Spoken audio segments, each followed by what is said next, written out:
Assalamualaikum warahmatullahi wabarakatuh. Bersama Ustaz Zainal Arifin dalam kajian kurma Kuliah Ramadan MI Al-Irsyad Kota Madiun. Dan kali ini Ustaz Zainal Arifin akan membawakan materi sholat tarweh dan sholat witir. Anandaku semuanya yang dimuliakan Allah Subhanahu wa taala.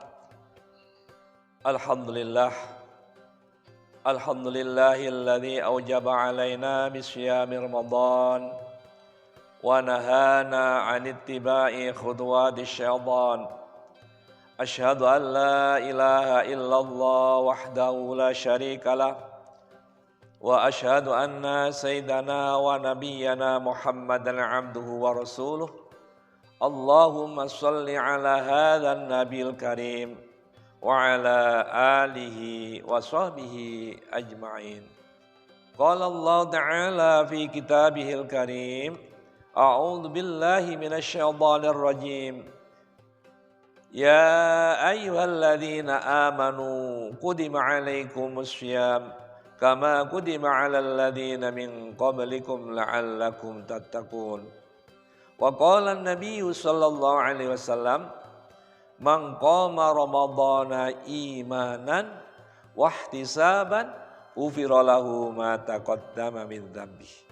Shadaqallahul adzim wa shadaqallahu wa rasulul karim wa nahnu ala dzalika minasyahidin.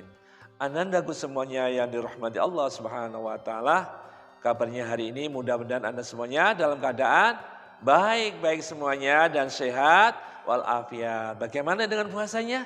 Mudah-mudahan masih semangat, masih enjoy. Ya ini kan anak semuanya melaksanakan puasa Ramadan dan sholat tarawih dengan penuh enjoy, kenikmatan. Anak-anakku semuanya yang dimuliakan Allah Subhanahu wa taala, Bapak ini Ustaz akan membawakan materi sholat tarawih ini kan. Ini tarawih berasal dari kata tarawih, tarawihatun, ada sholat yang dilaksanakan dengan santai. Dan setelah salam kita istirahat. Ini kan. Maka dengan demikian sholat tarawih adalah sholat yang dilaksanakan pada malam hari. Apa anaknya? Sholat sunnah yang dilaksanakan pada malam hari setelah sholat isya dilaksanakan dengan santai. Dengan setelah santai, salam, kita istirahat sebentar, kemudian sholat lagi pada bulan Ramadan. Ini kan. Kalau sholat tarawih ini yang terkenal di dalam masyarakat adalah sholat yang dilaksanakan pada bulan Ramadan. Akan tetapi anak-anak semuanya, sholat yang di luar Ramadan ini biasanya dinamakan sholat tahajud atau sholat qiyamul lail. Anak-anak semuanya yang dimuliakan Allah Subhanahu wa taala, ini ada anjuran sabda Rasulullah sallallahu alaihi wasallam, man qama ramadhana imanan wahtisaban ghufira lahu ma taqaddama min dzambi. Barang siapa yang mendirikan sholat tarawih di bulan Ramadan, ya didasari dengan iman kepada Allah Subhanahu wa taala, yakin benar ini tentang dianjurkan oleh Allah Subhanahu wa taala, wahtisaban, kemudian kita jalani dengan penuh keikhlasan mengharapkan ridha Allah Subhanahu wa taala, ghufira lahu ma taqaddama min dzambi, maka Allah Subhanahu wa taala akan mengampuni dosa-dosa kita yang telah lampau. Ini anak semuanya harus kita perhatikan. Anak-anakku yang dimuliakan Allah Subhanahu wa taala, bagaimana Ustaz hukumnya sholat tarawih ini? Ya, ini. Sholat tarawih hukumnya sunat muakkad, artinya sunnah yang sangat dianjurkan untuk dijalankan. Ini kan. Nah, kapan waktunya sholat tarawih? Tadi sebutkan, sesungguhnya sholat tarawih ini waktunya antara setelah sholat isya sampai terbit fajar. Ini kan sholat tarawih. Maka ada yang menjalankan setelah sholat isya, boleh silakan dengan berjamaah. Ada yang menjalankan sholat tarawih sepertiga malam, maka juga bagus juga, itu kan. Namanya juga sholat tarawih yang dilaksanakan di malam hari. Maka dengan demikian bagaimana hukumnya? Tadi sudah sebutkan hukumnya ada sangat-sangat dianjurkan sunat muakkad. Kemudian juga sangat dianjurkan kalau bisa sholat tarawih itu dilaksanakan dengan berjamaah. Ustaz boleh enggak kalau sholat tarawih itu dengan sendirian? Boleh. Nah, tapi sangat dianjurkan apabila kita sholat tarawih itu dilaksanakan dengan berjamaah, baik itu di musola atau di masjid atau di tempat-tempat yang lainnya yang menjalankan sholat tarawih. Nah, sabda Rasulullah Sallallahu Alaihi Wasallam, barang siapa yang melaksanakan sholat tarawih berserta imam hatta yung sorifa sehingga sampai selesai kutibalahu qiyamul lailatin itu kan, maka Allah mencatatnya seperti pahalanya orang sholat semalam suntuk. Man qama ma'al imami hatta yunsurifa lahu yunsurifa kutiba lahu qiyamul lailatin. Ya, barang siapa man qama ma'al imami, barang siapa yang mendirikan sholat tarawih ma'al imam, ma'al imami beserta imam hatta yunsurifa sehingga sampai selesai kutiba lahu qiyamu lailatin, maka dicatat oleh Allah pahalanya seperti orang yang melaksanakan sholat semalam suntuk ini kan. Maka ini sangat dianjurkan untuk sholat tarawih itu dengan berjamaah. Sebagaimana dinukilkan dari riwayat sahih dari Umar bin Khattab radhiyallahu an itu kan, ketika mengumpulkan kaum muslimin ya, untuk kaum muslimin untuk melaksanakan sholat berjamaah, maka Umar bin Khattab mengangkat seorang imam namanya Ubay bin Ka'ab untuk menjadi imam untuk kaum pria ini kan. Sangat, karena itu dianjurkan untuk berjamaah. Inilah pertama kali sholat berjamaah setelah Rasulullah adalah masa-masa kekhalifahan Umar bin Khattab. Di masa Rasulullah juga para sahabat juga ikut sholat berjamaah, sholat tarawih, tapi yang disebut dengan qiyamul lail. Anak-anakku semuanya yang dimulakan Allah Subhanahu wa taala. Nah, ini berapa rakaatkah sholat tarawih itu dilaksanakan itu kan. Maka dengan demikian banyak di antara masyarakat itu ada yang melaksanakan 23 rakaat. Ada yang melaksanakan 11 rakaat ini kan. Monggo pilih yang mana ini kan. Nah, maka sebagaimana sabda Rasulullah sallallahu alaihi wasallam yang dicontohkan oleh Rasulullah sallallahu alaihi wasallam, maka Rasulullah sallallahu alaihi wasallam yazidu fi Ramadan wala fi ghairihi ala ihda asrota rakaatan. Tidaklah Rasulullah sallallahu alaihi wasallam menambah ya, baik di bulan Ramadan maupun di luar Ramadan dia melaksanakan sholat malam atau sholat tarawih itu hanya 11 rakaat. Ini dalam hati yang sangat panjang, sehingga dalam hati yang panjang itu betapa eloknya, betapa lamanya Rasulullah Sallallahu Alaihi Wasallam ketika ruku, ketika sujud itu betapa lamanya. Monggo kita mau melaksanakan 11 monggo, yang 23 juga monggo. Kita tidak yang 11 rakaat merasa yang paling benar, tidak. Yang 23 merasa yang salah juga tidak. Semuanya benar. Ya kan? Mari kita laksanakan sholat tarawih ini kan. Mumpung ada kesempatan kita bertemu di bulan Ramadan.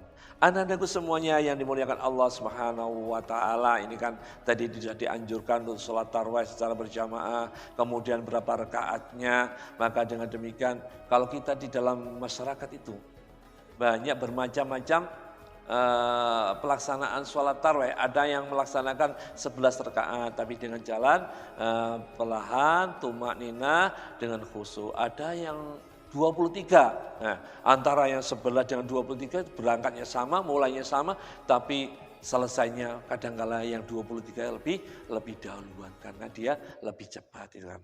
Maka dengan demikian adalah kita senantiasa anak-anak semuanya, kita melaksanakan sholat, kita jaga ketumakninahan kita jaga kekhusyuan kita, sehingga benar-benar sholat itu menjadi penolong bagi kita. Maka di dalam surah Al-Baqarah, wasta'inu bis-sabri was-shalah wa innaha lakabiratun illa 'alal khashiin. Jadikan sabar dan sholat itu sebagai penolong kita. Wa innaha lakabiratun, yang demikian itu berat kecuali illa alal khosyiin, kecuali orang-orang yang khusyuk di dalam sholatnya, orang yang ikhlas di dalam menjalankan sholatnya. Jangan sampai kita itu sholat kita tergesa-gesa. Sebab sholat merupakan komunikasi kita kepada Sang Khalik, kepada Rabb kita. Kalau kita berbicara kepada Pak Camat, kita mau ngomong sama Bupati, Pak Gubernur, bahkan sampai Presiden. Kita begitu sopannya, begitu tawaduknya kita berbicara kepada atasan kita. Mengapa kita kepada Allah, padahal Allah yang Zat yang memberi hidup kita, yang memberi nikmat kepada kita. Mengapa kita tidak lakukan dengan penuh kekhusyuan, ketawaduan, pengharapan dari Allah Subhanahu wa taala. Sesungguhnya rezeki yang kita terima itu semua jadi dari Allah Subhanahu wa ma bikum min ni'matin fa minallah. Semua rezeki yang ada pada diri kita semuanya itu berasal dari Allah Subhanahu wa taala. Maka sholat inilah jadikan momentum kita untuk selalu berdialog kepada Allah Subhanahu wa taala, untuk berkomunikasi kepada Allah, meminta kepada Allah Subhanahu wa taala dengan segala macam permintaan. Waktu kita sujud minta kepada Allah supaya Allah Subhanahu wa taala mengampuni dosa-dosa kita yang begitu banyak. Kita setiap hari itu berkelimang dalam dosa itu. Maka kapan lagi kalau kita tidak di bulan Ramadan ini untuk momentum kita untuk meminta ampun kepada Allah Subhanahu wa taala. Maka di dalam bulan Ramadan mari kita gunakan untuk fastabiqul khairat, berlomba-lomba untuk menuju arah kebaikan. Mudah-mudahan di akhir Ramadan nanti kita menjadi hamba-hamba Allah yang pinunjul. Setelah kita ditarbiyah, setelah kita digodong, setelah kita dididik selama 1 bulan penuh, maka dengan demikian akhirnya kelulusan kita nanti menjadi hamba-hamba Allah yang la'allakum tattaqun, sebagaimana di dalam surah Al-Baqarah tadi 183, supaya menjadi hamba-hamba Allah yang bertakwa. Karena sesungguhnya orang yang sukses, orang yang berhasil itu adalah orang yang manakala matinya itu membawa ketakwaan kita kepada Allah Subhanahu wa taala. La'allakum tattaqun. Itulah orang-orang yang benar-benar sukses itu. Karena janji Allah, wasari'u ila maghfiratin min rabbikum wa jannatin 'arduhas samawati wal ard u'iddat lil muttaqin. Wasari'u ila maghfiratin, bersegera kalian kepada ampunan Allah Subhanahu wa taala. Wa jannatin 'arduhas samawati.